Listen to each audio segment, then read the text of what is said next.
Hi and welcome to my very 16th YouTube video, and today I'm going to build a Tudor house in Windenburg, and this house is going to be the home of the Fields family. First I want to introduce you to them very quickly, and then I'm going to show you the building process. So let's start with Curtis Fields. He is a very nice man. He's a musician and he's very talented in singing and playing the piano, and he works as a musician also, but he also has a very big heart for his family. He loves his little daughter and he loves singing her little lullabies, and he's just living his dream life. The second sim that I want to introduce to you is Maribel. She's his wife and the mother of their little daughter, and she is a sim that I have been playing with before. She is from a legacy family of mine, and I started that one with Bella Goth. And she is basically her granddaughter, but in my save file she's her sister, and I just loved playing with her so much that I didn't wanted her to get older and eventually die in that legacy. I wanted her to live forever, so I befriended a vampire with her, and he made her into a vampire, and so she could see the legacy progress for the next generations, but she was still alive. And I knew that I 100% wanted to bring her into the save file, and when I made Curtis, I liked him so much that I thought she is a very great match for him. And of course, she lives in Windenburg and she only has clothes from the base game and Get Together. So even if you don't have vampires, you can still play with her and she would look the same. She just wouldn't be a vampire. And the last one left in this little family is their daughter Katie. She is a toddler and I think she is such an adorable little girl, and I had a lot of fun with her outfits and I just love her, and I can't wait to see her grow up, find friends and all that fun stuff. Now onto the building process. I finally got to build a Tudor house and I love building Tudor houses. I'm so looking forward to transforming Windenburg, and also in the past few weeks I've been building so many suburban and Mediterranean houses, and all of them with the base game and only the base game. For Newcrest I used some Tiny Living, but mainly just the base game. And all of these typical base game items, I felt like I used them over and over again. I felt like I built basically the same house over and over again, and because of that, building this house was so cool, so much fun. I enjoyed it 100%, and I finally got to use some Get Together items and the cool wallpapers. And I don't know, there was just something about this house that I really enjoyed, and maybe that is one of the reasons why I am unusually satisfied and proud of the end results that you are going to see in a few minutes. The windows were kind of difficult to choose, and also choose the color and the positions of them, because something about the layout of the house made it really difficult to have windows that are placed in a nice and kind of symmetrical way, because things that were symmetrical to like the length of the wall weren't symmetrical to the roof bump outs above it, and then there was another bump out that made, I don't know, something about the positions of the windows were kind of hard to get to look right. But I think the wallpaper that I put down kind of helped with that, to frame the windows in a way that made them look right. And downstairs, where there was the brick section, I wanted to have some windows that were a darker color that fits better with that wallpaper. And one of the biggest perks of being able to use Get Together for me was to have access to these plants that stick to the wall of the house. I don't know if that's supposed to be ivy or another plant that grows in a way like this, but anyways, I just love to use it. I think it adds so much character to houses, and that was just another thing that made me really happy about this house. For this house, I thought it was very fitting to have lots of landscaping and to not have neat little flowers, but more to have some huge flower bushes and very big trees and stuff, because nature needs time to grow, and this is supposed to be a really old house. And if a house has been standing somewhere for years, it's just that the plants grow and grow, and also the trees grow bigger and bigger. So I thought it would make sense for this house in particular to have very big plants for the landscaping.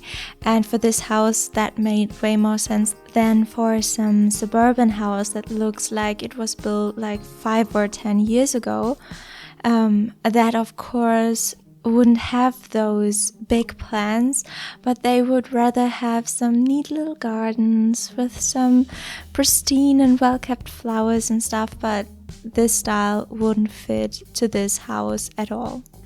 And one feature that tied it all together kind of well for me was the big stone wall from the debug items, because it framed the whole building very nicely and also transported the rustic look and feel that I was going for very well.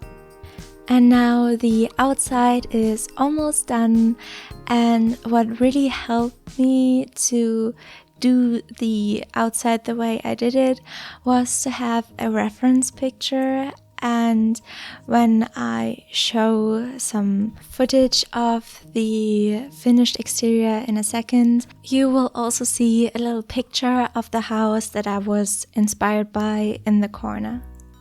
At this point, before I even began with the interior, I already loved this house to bits. And I know that there are way better Tudor houses out there, but I always have to measure by my own standards, and I felt like this house was a little bit of an improvement to some houses that I've built in the past. And I also thought that the reference picture was really pretty, so I hope I at least was able to do it like half justice. Downstairs, or in this house in general, there was just so much space, especially for a family of 3 people. There was just way too much space, and when I made the floor plan, I already realized, oh god, how am I going to fill all this space?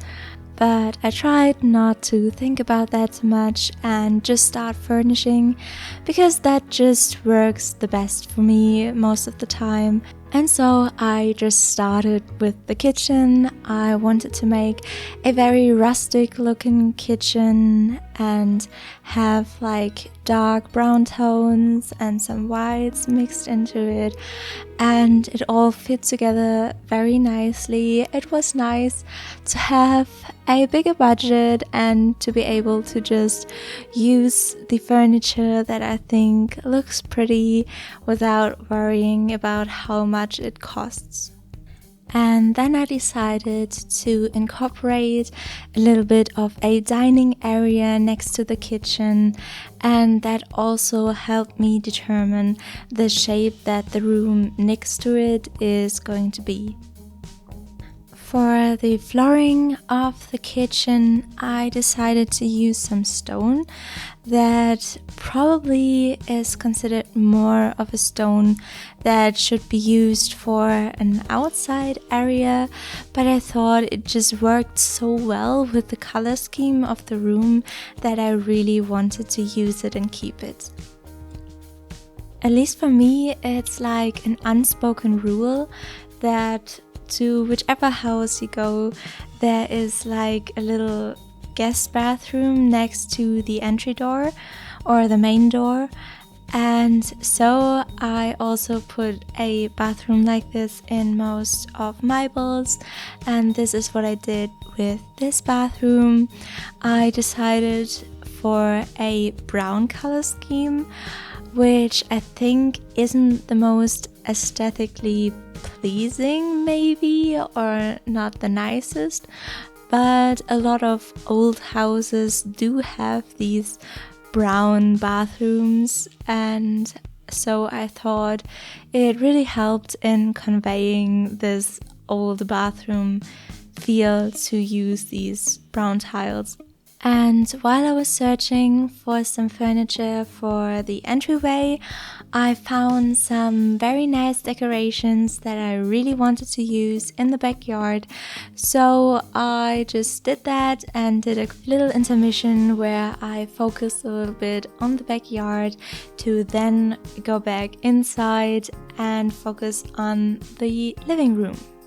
On the fireplace in the living room as decoration, I definitely wanted to have a music trophy because Curtis is a musician, so I just wanted to incorporate his passion a little bit and not just put a piano into the room and call it a day, but like show what he does for a living a little bit in the decorations.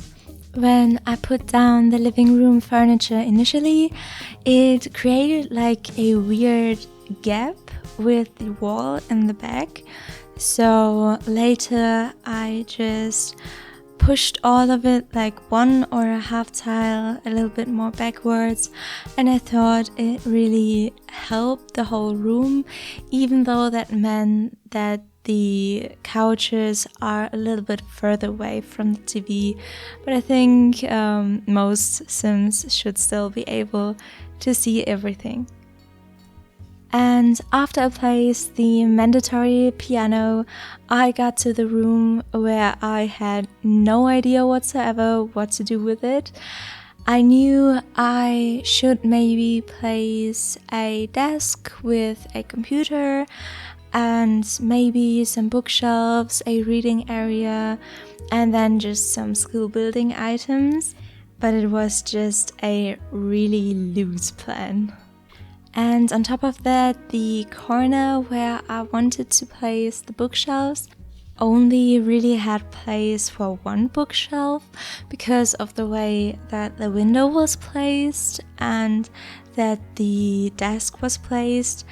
And that left me with just even more space that I had to fill somehow.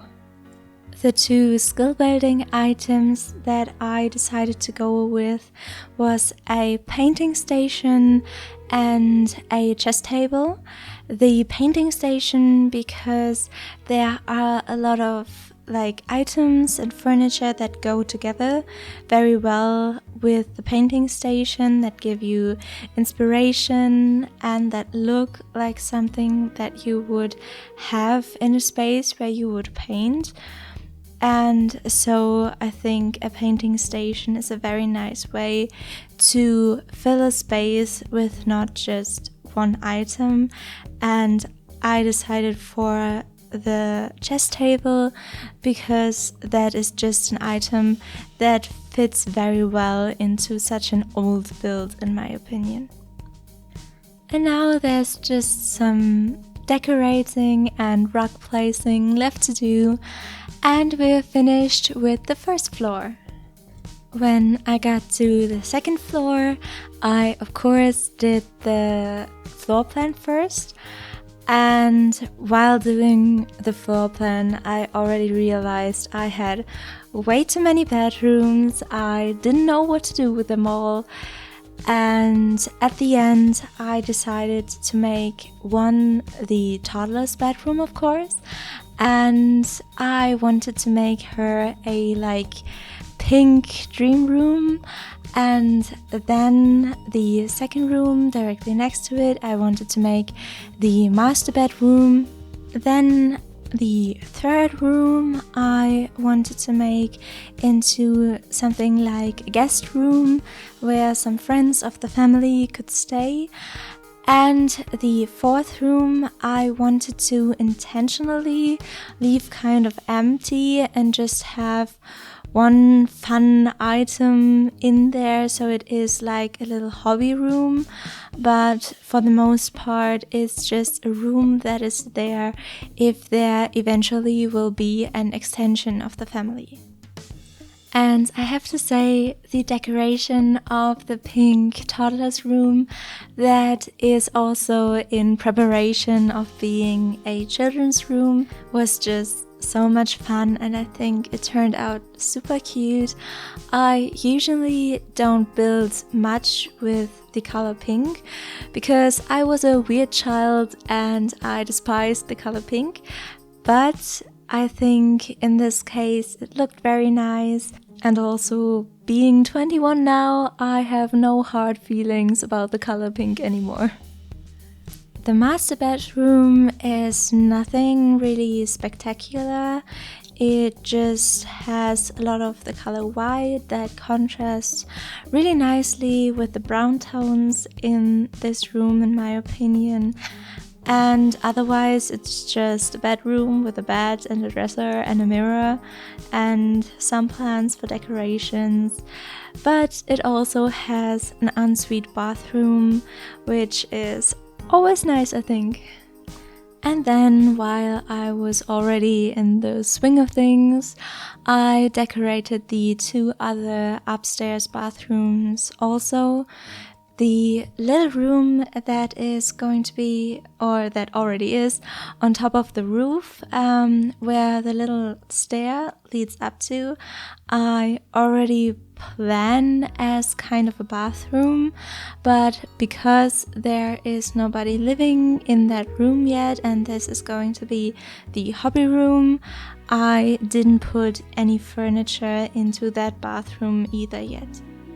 And in the guest room, I also really wanted to have a little desk, so it would also function very well as a children's or teenagers room. But the only difference with it being guest room is, on the one hand, that the family only has 3 members, so there is no child or teenager living there. And on the other hand, the room doesn't have as much personality or decoration items that convey a certain type of interest. And finally, I just put a little foosball table into the hobby room. And with that, I want to thank you very, very much for watching. I hope you enjoyed and liked this video. And if you would consider subscribing, you would make me super duper happy, and I hope we see each other again.